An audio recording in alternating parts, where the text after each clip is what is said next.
Matt DiBenedetto has found a ride for 2024. RFK might be expanding in the IMSA for the 2025 season, and NASCAR will take over management duties for Bowman Gray.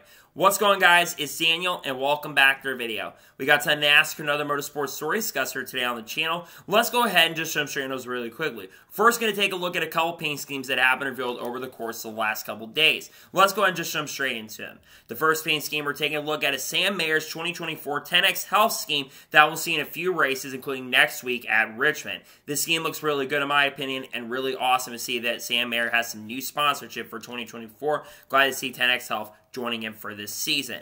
The next paint scheme we're taking a look at is Hunter Nemechek's 2024 Romco scheme that we're going to see this weekend at Circuit Americas. This scheme actually looks really good in my opinion. I like the yellow, gold, and I like the black. I think it looks really awesome and looks pretty good. The next paint scheme we're taking a look at is Timmy Hill's 2024 Amtricity scheme that we'll see this weekend in MBM's return at Circuit of the Americas. I like this a little bit. I do like the scheme. I like the colored look. I think it's a really good design from the person who designed it. The next paint scheme we're taking a look at is Kyle Weatherman's 2024 My Radar scheme. I believe we're going to see this weekend at Circuit of the Americas. Hey, Kyle Weatherman has a weather sponsorship. I think that's really cool in all honesty. I think the scheme looks great. I think did a fantastic job Gibbs Racing did. Looking forward to see on the racetrack this weekend at Circuit of the Americas. The next paint scheme we're taking a look at is Akinori Ogata's 2024 Kiowa Eidmiller scheme that we're going to see in a couple weekends, including, I believe, at Richmond. This scheme looks decent in my opinion. Not perfect by any stretch of imagination, but glad to see Akinori Ogata back in NASCAR. The next paint scheme we're taking a look at is Justin Allgaier's 2024 Helmets Commissionary scheme that we'll see next weekend at Richmond. I believe another race later down the road as well. This scheme looks awesome in my opinion. I love the colors and glad to see the helmets will be working with Justin Allgaier as they will sponsor Allgaier for 6 races this year.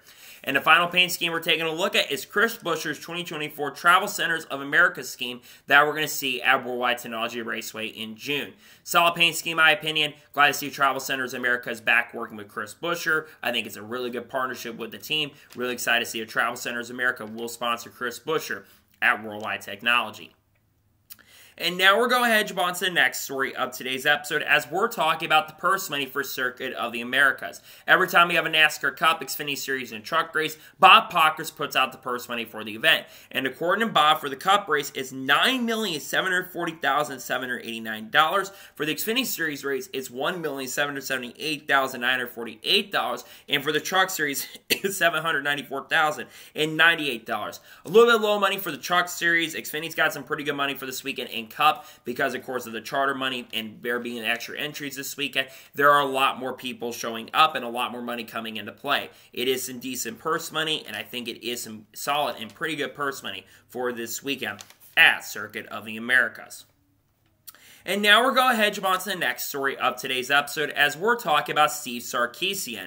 As it was announced on Wednesday that Steve Sarkisian will be the honorary starter at Circuit of the Americas. I believe Steve Sarkisian is one of the coaches for the Texas football team, if I'm not mistaken. So it's really cool to see someone kind of from the area of Circuit Americas is getting the chance and opportunity to be the honorary starter at Circuit Americas. It'll be among people like Giancarlo Esposito, who's going to be given the command for the NASCAR Cup race at COTA this weekend. Really great opportunity for Steve, and glad to see he gets a chance and opportunity to be the honorary starter at Circuit of the Americas. Really awesome stuff. And now we're going ahead and jump on to the next story of today's episode as we're talking about Joe Gibbs Racing. As it was reported by Adam Stern last night that Joe Gibbs Racing becomes the first team in NASCAR to hit 100,000 subscribers on YouTube. It's kind of crazy that it took this long for a NASCAR team to hit 100K on YouTube, but a big reason why Joe Gibbs Racing has been able to hit it a lot easier is because of the promotion they do and basically the shorts. The shorts can give you a ton of views. Granted, it might not be sustainable views long term, but it can be a way for you to grow your branding in the sport. I think it's really cool to see this still. Obviously, there are some drivers like Hunter Nemechek, I think, has got close to 1 million subscribers, if I'm not mistaken. Haley Deegan, she's obviously got a ton of followers on YouTube as well. And, of course, you have a lot of other YouTube channels that are continuing to grow as well. But nonetheless, congratulations to Joe Gibbs Racing on becoming the first team to hit 100,000 subs on YouTube. It's a really awesome and great accomplishment for the team. And now we're going to jump on to the next story of today's episode as we're talking about Zak Brown. As it was announced this morning that Zak Brown will continue as CEO of McLaren through 2030. Zak Brown, a former driver in his own right, has been the CEO of McLaren for a very, very long time. And you think about success of McLaren over the course of the last 10 years. Not just in Formula One, where they've already won a race or two up to this point in the last decade, but also you look at success they've had in other forms like IMSA and also, of course, in the World Endurance Championship in the GT classes. And now they're getting the chance and opportunity to keep Zak Brown. I think he's been really a big reason why we've seen the resurgence of McLaren in the last couple of years. And I think we've seen McLaren's performance get a lot better. And Zak Brown is behind a lot of those decisions of the performance getting better. So I think it's a great decision from the team. And I think they made the right decision to keep him with the organization in the long term. Congratulations, Zak Brown, on staying with McLaren and getting the extension with the team through at least the 2030 season. And now we're going to jump on to the next story of today's episode as we're talking about Patrick Gallagher. As it was announced yesterday that Patrick Gallagher is going to drive the Ford for JD Motorsports this weekend at Circuit of the Americas. Patrick Gallagher, who is a veteran of the IMSA Series, has made select starts in the NASCAR Xfinity Series before, driving for multiple organizations like BJ McLeod Motorsports, I believe, and also some slower organizations in the past as well, including, I think, Gibbs Racing at one point as well. I don't expect Patrick to set the world on fire this weekend. I'm a little worried he's going to fail to qualify later this afternoon, but it is a good chance and opportunity to stay with JD Motorsports, and hopefully he can do a really good job, but I am a little worried that he is going to struggle this weekend at Circuit Americas, but good opportunity for him nonetheless. And now we're going to jump on to the next story of today's episode as we're talking about Ty Dillon. As it was announced on Wednesday that Ty Dillon is going to drive the 6 for JD Motorsports this weekend at Circuit of the Americas. This will be Ty Dillon's first attempt to race in the NASCAR Xfinity Series this year, as of course he currently drives full-time in the Truck Series for RFK Racing. Now, Ty Dillon is a decent road course racer, but I'm not sure if he's going to have the speed because JD Motorsports has been a little hit or miss when it comes to performance and when it comes to their speed. So while I think Ty Dillon does have a little bit of talent and he's a decent driver on road courses, I'm not expecting him to set the world on fire this weekend at COTA if he is able to make the show. We'll see how he ends up doing, how he ends up performing, and we'll see if he can have a good run with JD Motorsports. We can got to see him back in Xfinity. Hopefully he can for sure make the best out of it this weekend at Circuit of the Americas. And now we're going to jump on to the next story of today's episode as we're talking about Change the Game. As it was announced earlier this week that Change the Game is going to sponsor Hailie Deegan this weekend at Circuit of the Americas. Change the Game is the new album that Cody Jinks is releasing. It was announced earlier this week as well that Cody Jinks is going to be given the command for the NASCAR Xfinity Series race tomorrow afternoon at Circuit of the Americas. It's really good to see that Hailie Deegan does have a new sponsor for this weekend, obviously being a Circuit Americas. It's really good that she can bring in that sponsorship and funding with the team. She's got Clutch Vodka this year, and Airbox, I believe, is another sponsor that she has for this season.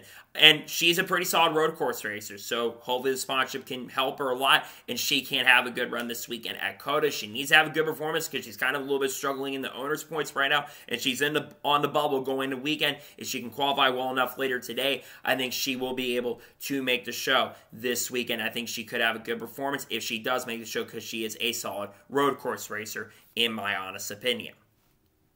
And now we're going to jump on to the next story of today's episode as we're talking about WeatherTech. As it was announced earlier in the week as well that WeatherTech is going to sponsor Shane Van Gisbergen in both of the races that he's running this weekend at COTA. They'll sponsor him in his number 97 Xfinity car, and they'll sponsor him in his number 16 Cup car, which of course will be the debut for him this weekend. Now, a lot of people think it's a call-out prepared entry. It actually is a Trackhouse prepared entry for this weekend.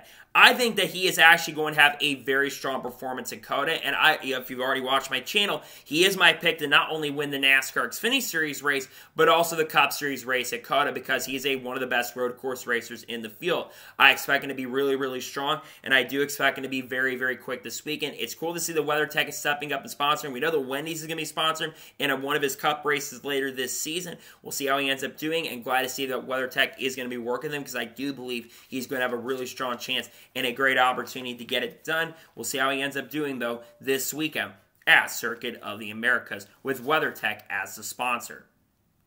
And now we're going ahead and jump on to the next story of today's episode as we're talking about NASCAR Full Speed. As it was reported by Jeff Gluck yesterday that according to him, 88% of Full Speed viewers that came in from Full Speed did not watch the championship race in 2023. That is what Steve O'Donnell actually told Jeff Gluck. This is really, really huge. You look at the growth of NASCAR, and we've actually saw some comments that people were making saying that a lot of people that watch NASCAR Full Speed, they haven't watched NASCAR in years, and they're coming back to NASCAR because of the interest, and we've seen it in the ratings as well. Every single race outside of the Daytona 500 has at least had a 10 or close to a 10% increase. Even Phoenix a few weeks ago had a 19% increase. And an average outside the Daytona 500, the races have not been affected by rain. They have increased by average 11% from the previous year. And there's a lot of reasons. One, the documentary. And two, I think it's because the racing is good right now. A lot of people are tuning in, and they're enjoying the racing. And I think Atlanta plays a major role in part of that as well. But I think it is a really incredible accomplishment to see that many people did not even tune into the championship race. And they're like, yeah, I really, really loved what I saw, and I want to come back and watch more. And I think it just shows that this sport is growing in a sense, once again, for the first time in a long time. You've got interest from Honda, and they're interested in coming to sport because they see the growth of the sport as well. So to see that 88% get in there, I think is really phenomenal and an amazing accomplishment. So nonetheless, really happy about this accomplishment for them. Congratulations to them on the incredible and amazing accomplishment of 88%. That is a massive, huge increase for the sport, in my honest opinion. And now we're going ahead and jump on to the next story of today's episode as we're talking about Auto Club Speedway. Now, Tyson Winter, who does a lot of work, I believe, in IndyCar, actually provided a little bit of an update on Auto Club Speedway. And from what you can tell, there really has not been a lot done with Auto Club. Now, obviously, we all know at this point that Auto Club Speedway is expected to become a short track in the not-so-distant future. We all know that Auto Club Speedway is not going to be ready for the 2025 season. The earliest Auto Club could be potentially ready is 2026. But it's still unknown at this point if it even is going to be ready by then. And when you look at it, they still have not completed construction for the short track. Now, some people are still believing and are expecting that they are going to get Auto Club Speedway done and ready to go not too far down the road. But they're still waiting on certain things to be prepared, and we all know the economy is really not that great at the moment. And we also know it's not going to be called Auto Club Speedway because those naming rights are gone. So it's going to be called, I think, Next Gen California or Next Gen Speedway or something like that. Because the hope is for this track to be ready in the not-so-distant future. Again, I'm still holding out hope if they're going to get it done. I know a lot of people are saying they're not going to have the track prepared. Some in the area are saying it's not going to be prepared. Others are saying that it is going to be prepared. I really hope they do find a way to get it prepared here soon because I do want to see a short track at there so that we can potentially have season finale because it's a very important area for NASCAR and they still want to race at that track in the future. I really hope they can find a way to get this done soon because I think for the sport's sake and for the future, they need to get it done so that we can race there relatively soon. It's a shame it's not done at this point because I think a lot of us want to see it prepared and ready to go. But hopefully they can find a way to get it done here soon because in my personal opinion, I think not seeing the track done is just a little bit unacceptable at this point. They really have made a lot of progress on it. It's been, 4 years or 5 years since they said they were going to start working on it, and they still have not completed it at this point. And to me, it is a little bit unacceptable that they've not been able to complete it at this point. And now we're going ahead and jump on to the next story of today's episode as we're talking about Kurt Busch. As Kurt Busch confirmed yesterday on Twitter that he will be at Circuit of the Americas. However, he will not be driving this weekend like some of us originally thought. There was a lot of rumors and speculation not too long ago that Kurt Busch might be coming back, but obviously as of right now, Kurt Busch is still not medically cleared to get back behind the wheel. But obviously, it is really good to see that Kurt Busch is actually going to be at the racetrack at Circuit of America supporting 2311 Racing because I don't believe that Kurt Busch has shown up at all this year up to this point. I could be entirely wrong on that, and he probably has shown up to a race at some point this year. But as of right now, Kurt Busch really hasn't been to the track. A lot of us want to see him at least come back and maybe make a one-off return in the sport and basically close out a chapter in his career. So kind of like with Carl Edwards, we all want him to come back out of retirement and finish his career with a one-off return. But I think it at least is good to see that Kurt Busch is going to be back this weekend for Circuit of the Americas and showing up to the track. I really hope he can go out there and maybe he can be kind of that lucky charm that Bubba Wallace and Tyler Reddick need. He was a lucky charm to help Tyler Reddick get his first of 2 wins last year, so maybe he can be that lucky charm this weekend for Tyler Reddick, and maybe he can get the victory. Nonetheless, I'm really happy to see Kurt Busch back in the sport. Hopefully he can make the best out of it here, at least being with the team, and glad to see that he at least will be at the racetrack this weekend at Circuit of Americas. He'll be there to kind of support the team and organization this weekend at Circuit of the Americas. And now we're going ahead and jump on to the next story of today's episode as we're talking about Shane Van Gisbergen. As Shane Van Gisbergen did an interview with Bob Pockrass this past week, and one of the questions Bob asked him was, do you regret leaving Australian Supercars? Shane Van Gisbergen says he is not having second thoughts on leaving Supercars. He said he loves being in Supercars and still enjoys it, but he's not having any regrets leaving Australia and coming to the U.S. You look at Shane Van Gisbergen so far up to this point racing in NASCAR. He's been getting up to speed extremely quickly, and he's going to be a major threat and contender this weekend in both the Cup and the NASCAR Xfinity Series race. SVG is one of the most talented drivers in the field, in my opinion, and I think he's done a really good job in the select races. He's only had one finish outside the top 20 in his oval career so far, and that was a 37th place finish due to engine issues, something that really was out of his control and nothing he could control. And it's been like every single race. It's not like he's running in 10th or like 20th and not improving. He's been improving weekly and getting better and better and better. And I think by the end of this year and this season, it would not surprise or shock me if he goes out and wins an oval race. I think he's got the capabilities to do that, especially in Cup. I think he's got a chance to do that because Trackhouse is preparing all the race that he's going to be running in this year. So I think he's going to be a threat. I think he's going to be a contender in some instances, and I expect that SVG will have a really good chance and opportunity to prove himself this season. I'm excited about this, and I think he's been doing an amazing job. Like I said, he's been proving himself on a week-by-week basis. He's been getting better, and I think ultimately the goal for Shane Van Gisbergen long-term is to eventually go full-time NASCAR Cup Series racing, which I think he really wants to do. He's a great driver. He knows what he's doing behind the wheel, and he's been doing a fantastic job to start the season, and I expect him to only get better. He's one of the fastest learners I've seen, and I think he will do a really good job. And he's been doing a great job so far, and I think he is having a lot of fun racing in NASCAR up to this point in 2024. And now we're going ahead and jump on to the next story of today's episode as we're talking about Chase Elliott. Now, there was a lot of conversation surrounding Chase Elliott on social media, on YouTube, and also Twitter as well, when it comes to being the most popular driver and not really wanting to promote the sport in an instance. And this comes from a clip that kind of surfaced from the Dale Jr. download. Dale Jr. actually asked Chase Elliott about the Netflix documentary, said if Netflix came to you and asked if you wanted to be on the documentary, would you want to be on it? Well, Chase Elliott kind of maybe, at least in his instance, brushed it off a little bit, but he also kind of said he's not completely out of doing the Netflix documentary. He said, I don't know. I would have to watch the Netflix documentary first because I have not watched the Netflix documentary up to this point. And if they annoy me way too much, I may not be open to doing it, kind of brushing him off just a little bit. Look, I think this is a really big conversation that I've seen because Chase Elliott is the kind of guy who wants to be private. And I absolutely respect that because you don't have to be outgoing exactly. He wants to be a little more private in his career. And I'll be honest, I do respect that a lot. He doesn't want to be outgoing in an instance, and he wants to be a little more of a private driver. He's always kind of been like that. His dad was like that as well. But I think a lot of people are saying, oh, well, Chase doesn't want to represent the sport. He's the most popular driver. The most popular driver should represent the sport. And I do agree to an extent.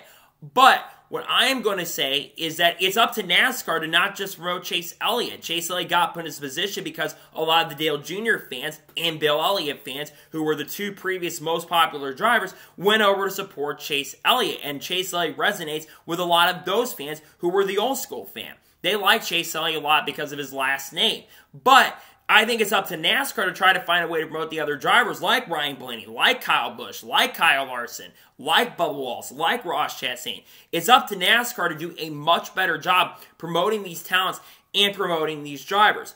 Otherwise, I do believe that, because I think that this is a problem on NASCAR's end, where marketing needs to be a big thing, because NASCAR struggled in marketing. They market the races very well. We've seen the increase in ratings, and we've seen them try to promote the other drivers in the sport, like Kyle Larson, like Bubba Wallace, like Kyle Busch at times. But I feel like it's up to the fans and NASCAR themselves to try to promote themselves in a big way. And the sponsors also play a role in that as well. We really don't have a lot of superstars at the moment, and I think think for the sport to get in a better position, there needs to be a lot more promotion on that front and that aspect. So I really hope they can do a much better job promoting it, because I think the sport would grow a lot more if they promote it quite a bit. It's not only Chase Elliott that needs to grow. I think it's everybody in the sport that needs to grow, in my honest opinion. And now we're going ahead, jump on to the next story of today's episode, as we're talking about Hellmann's. As it was announced yesterday that Hellmann's is renewing with Jr Motorsports through 2026. They're going to sponsor Justin Allgaier for 6 races in 2024. And on top of that as well, it was confirmed that Dale Jr. is going to run the Bristol Xfinity Series race in September, confirming, I believe, the only race that Dale Jr. as of now is going to run. Last year, Dale Jr. ran 2 NASCAR Xfinity Series races. He ran at Bristol and ran at Homestead Miami Speedway. And Dale Jr. ran pretty solidly in both races. And in fact, he had a really great chance and opportunity to win at Bristol, the Bristol night race last year. Unfortunately, Dale Jr., I believe his car caught on fire, and unfortunately, not crashed, but he had a fire that cost him a shot at contending for the win and for the victory. As for Homestead, I believe he ended up finishing in the top 5 and got into little issues with Josh Berry near the end of the race, who was at the time his teammate, but also his driver at the time. Of course, now Josh Berry driving for Stewart-Haas Racing. Now, when I look at the chances and opportunities at Dale Jr. to contending at Bristol, I certainly think he's going to be a threat. Jr Motorsports has historically been very, very good at Bristol Motor Speedway, and I do expect that Dale Jr. is going to have a really strong chance and a great opportunity to get it done this year at Bristol Motor Speedway.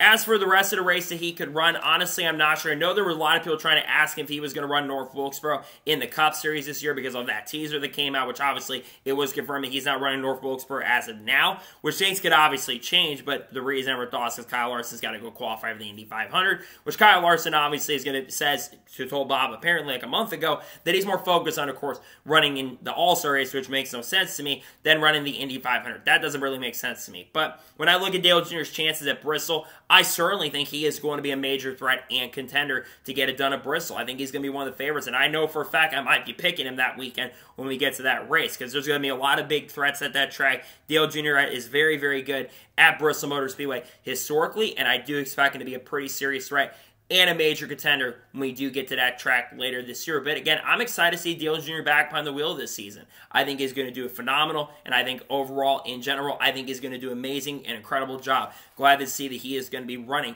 at Bristol Motor Speedway, and we'll have Hellmann's as a sponsor for the event. And now we're going ahead, jump on to the next story of today's episode, as we're talking about Bowman Gray.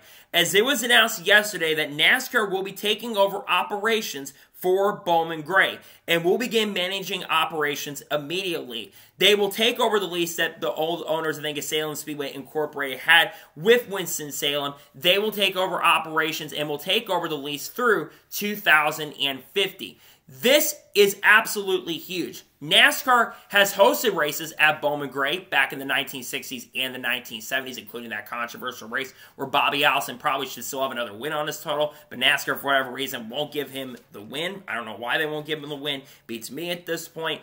But they have hosted races in the K&N or the ARCA East Series back in the day, and drivers like Bubba Walsh, Chase Elliott, Corey LaJoie, and Kyle Larson all competed at that race, and also Brett Moffitt competing at that race as well. Now, why is this absolutely huge? Well, this could lead to a very big possibility. I know Dale Jr. has mentioned this, that this could lead to NASCAR racing there at the Clash, which honestly, I don't think they're going to have the Clash here unless they move it later in the year, because the current racing season starts in April and ends in November. That's when the season currently ends for Bowman Gray with their schedule. So they're probably not going to be racing there in February when the Clash was originally. A lot of people think it's going to be happening in Mexico more than likely, or back in the LA area next year. That's what a lot of people are expecting at this point. There's another big thing to think about, is I do believe that this could be the All-Star race in the future. I know NASCAR said never say never, and we might end up having a race here in the future for Cup, Xfinity, and Trucks. To me, at this point, when I look at the possibilities, I think that this could be where the All-Star race goes in 2025.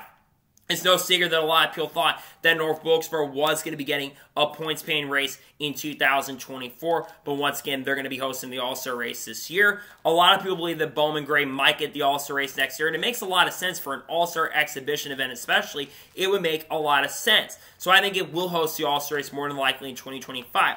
But there's another reason why this is a huge deal. one of the biggest things that's been talked about with North Wilkesboro is the fact that the racing is absolutely chaotic and can be a little bit all over the place. And with NASCAR coming in to manage the operations of Bowman Gray going forward, I think they will be able to clean up a lot of the antics and a lot of mistakes that have been taking place there, especially with the chaos that's been happening at the track. I think they'll be able to clean up what's the racing product there.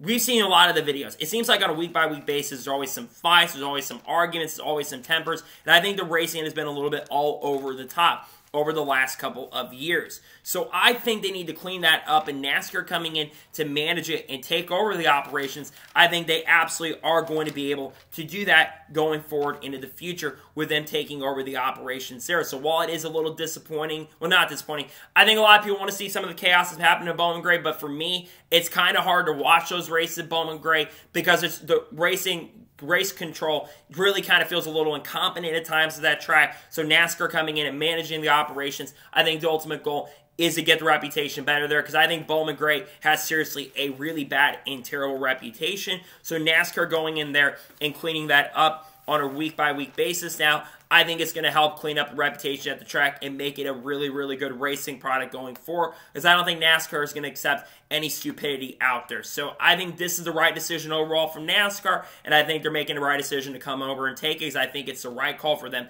to take over, and I do believe that the All-Star race is eventually going to end up at Bowman Gray.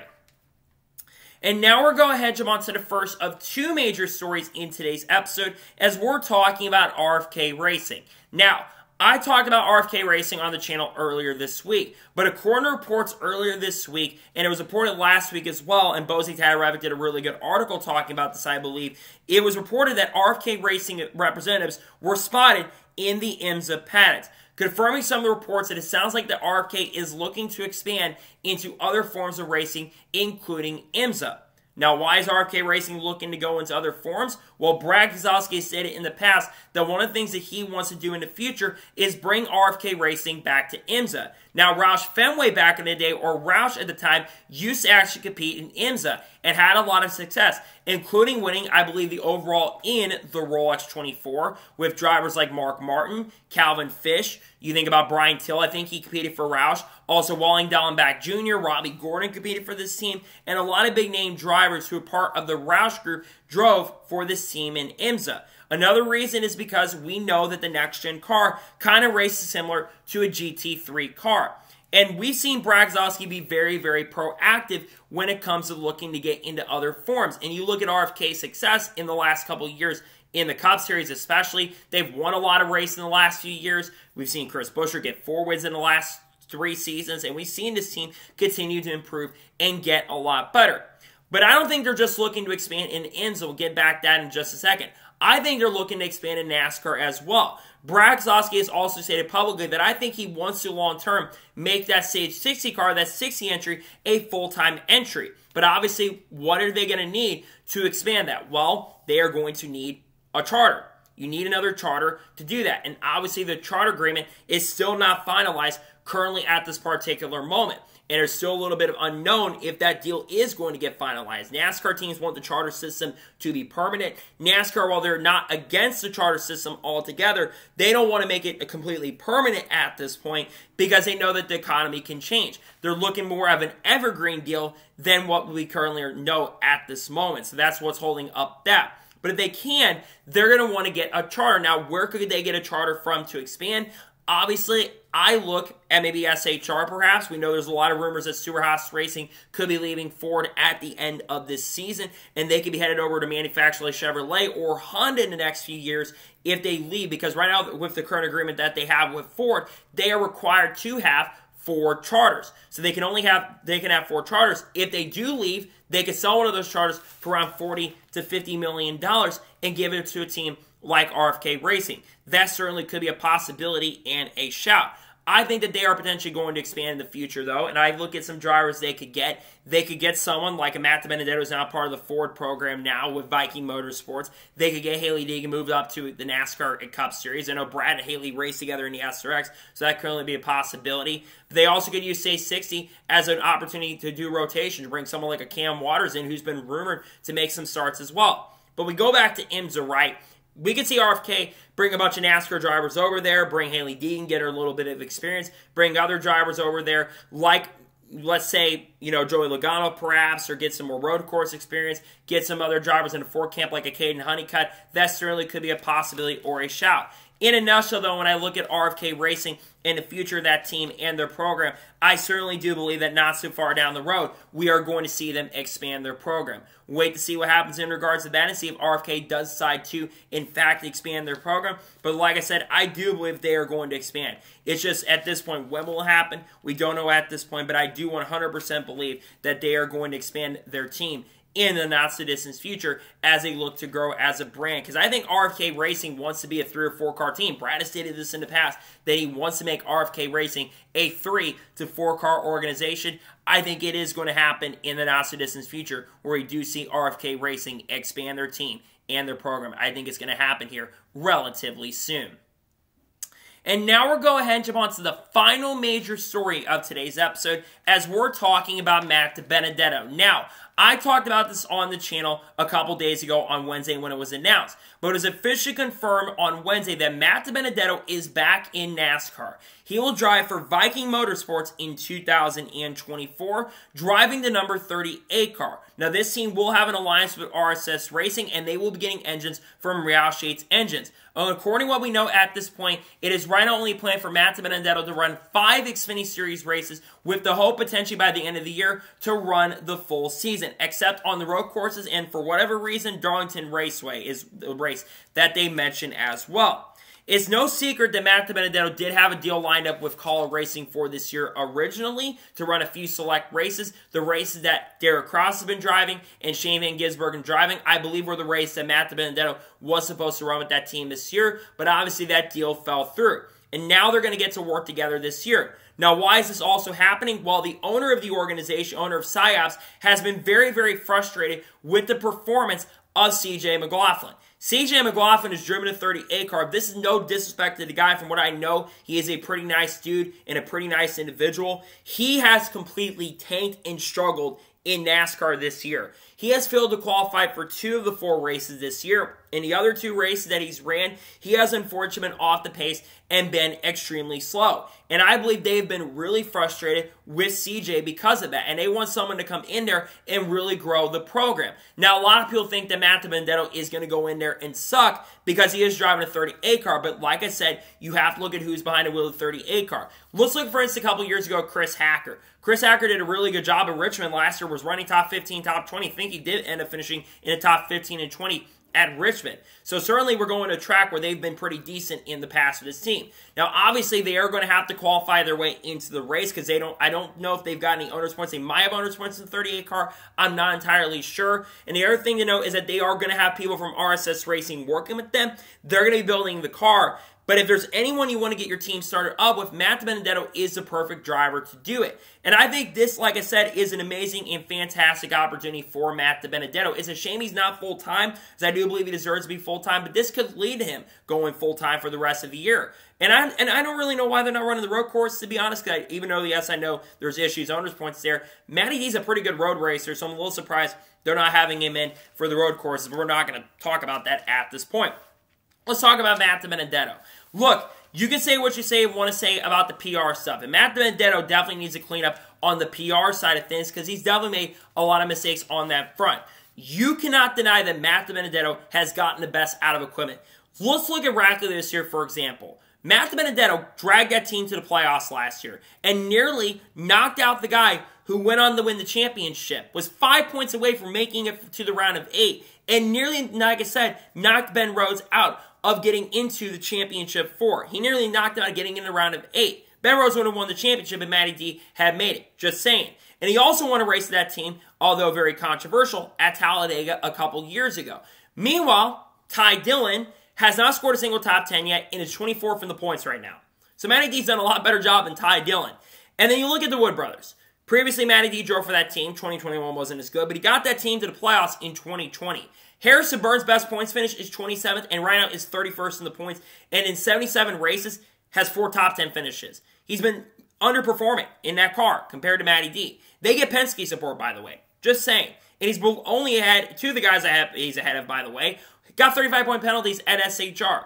So Matty D, in my opinion, is a good driver. He just has to clean up on the PR side. But I do believe he deserves a chance and opportunity. Now, what are my expectations for Matt DiBenedetto going into this season with the team? Ultimately, do the best you can with the organization to make sure you can make the show. But certainly, I think he's going to be able to make the show. And we've seen Ryan Sieg this year. He's been able to finish inside the top 15 a couple times, and he's at 13th in the points. He's gotten, I think, a couple top 10s so far this season. So I certainly do believe that he is going to be very, very fast and really, really strong this weekend at Circuit of the Americas. I think he is going to be quick this weekend. Not this weekend, but at Richmond, I should say. I think he will have some decent pace. I think he will contend for a top 20s. I don't expect him to go for the win by any stretch of imagination because this is a new team and organization. First goal, make every single race. Make sure you can qualify good enough to make sure you are in the field so you don't have to worry about it. But if there's anybody that can, for sure, get the best out of equipment, is Matt DiBenedetto. And I really hope this leads him going full-time with this team because I do believe that Matt DiBenedetto will be able to get this team up to speed, and I think he will do a very awesome and great job with the organization. So I'm excited for him. I expect him to do a really good job. And again, I think he absolutely 100% deserves this opportunity with Viking Motorsports. Like I said, I think he's going to do a great job with this team, and I think he's going to do a fantastic and good job with this organization. So I'm excited for him. Glad to see him getting the chance and opportunity to work with Viking Motorsports in 2024. So, that is good for today's NASCAR news and motorsports news video. I want to thank you guys for watching. Please subscribe to the channel, notifications on, so if I win a video, it does go live on my channel. Follow me on Twitter, Facebook, and Instagram, and support my Patreon as well. Let's go about that and comment your thoughts below on today's video. How do you think Matt DiBenedetto is going to do at Viking Motorsports? Let me know your thoughts in the comments below. And more thoughts about RFK potentially expanding. Let me know your thoughts in the comments below. Later today on the channel, I might have an SVG video or something along those lines dropping on the channel. Tomorrow, we're going to have a lot of content dropping. And then Sunday, we're going to have a couple videos dropping as well. Got a ton of great content dropping over the weekend as Coda. I can't wait for you guys to check it out. So anyways, like I said, I want to thank you guys for watching today's episode. And I'll see you guys next time for more awesome NASCAR content and other motorsports content on the channel like this. Take care, everybody.